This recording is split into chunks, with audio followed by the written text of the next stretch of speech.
Well, Baroness O'Loan joins us now, and a very good morning to you. You talk in this letter of a massive democratic deficit, of constitutional abuse. Strong words, overstating the case, surely.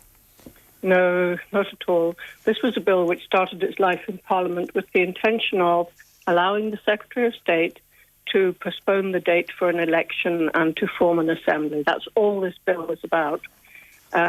Nothing else, to enable the talks which are currently underway to restore the Northern Ireland Assembly to proceed. What happened was it was hijacked in the Commons. Two amendments were put in, various amendments were put in, and these should not have been accepted because they were outside the purpose of the bill, and there are conventions about what you can do, otherwise government can't plan its business at all. Those amendments were accepted by the Speaker's office, and they were voted for. 100% of the Northern Ireland MPs who have taken their seat in Westminster voted against this. There has been no consultation whatsoever with the Northern Ireland people, and the most recent decision by the Northern Ireland Assembly in 2016 was that there was no will to introduce abortion into Northern Ireland. So maybe it could be said, Baroness O'Loan, that the MLAs are out of step with the people. I mean, there was an Ulster University poll which showed that 72% of Catholics and 84% of Protestants would welcome the introduction of abortion in terms of fetal abnormality, or slightly lower in acceptance in terms of rape or incest. 77% people said we were exporting the problem, not dealing with it. That isn't what this is about. It's about whether the people of Northern Ireland, not the people of a small poll whose questions we haven't examined, want to proceed in this way and what it means. I mean, if I say to you that the clause which is currently in the bill does not work, it says the Secretary of State must make regulations. The Secretary of State can't. There's absolutely no clarity about what they want. It just refers to recommendations made by a committee of complaints procedure laid down in a protocol to a convention.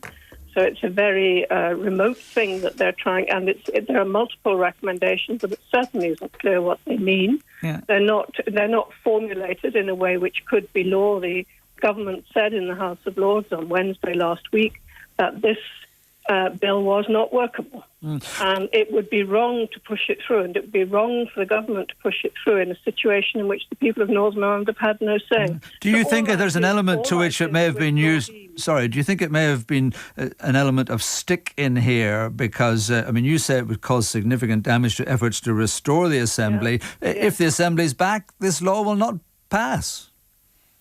I don't know about that. What I do know is that there's no obligation on the state to do what CEDAW is asking us to do, but there's no amendment to the current law, that this is a transferred matter. This is a matter which is the responsibility of the Northern Ireland people until that changes by law. And it's wrong, as I said, to use a measure of this kind when the talks are underway. I mean, government told us on Wednesday that, they have some hope that these talks might go somewhere. Now, when you bring in something which gives effect to some of the demands of some of the parties but not to others, then you are taking a partisan's place. And that is wrong. If you want your negotiations to proceed, that's wrong. Yeah. You're hoping that a Lord's amendment might redress the balance. What would that do? What we would ask them to do is either withdraw the bill, and they would obviously have to reissue a bill to achieve the end of allowing the talks to proceed rather than Northern Ireland proceeding to a general election. That's one option. And the other option is to make this call, this amendment, subject to consultation of the people of Northern Ireland and individual consultation with each of our MLAs to address the democratic deficit, to give the people of Northern Ireland a voice. I mean, Lord Eames and I wrote this letter on Friday. We sort of finalised it on Saturday.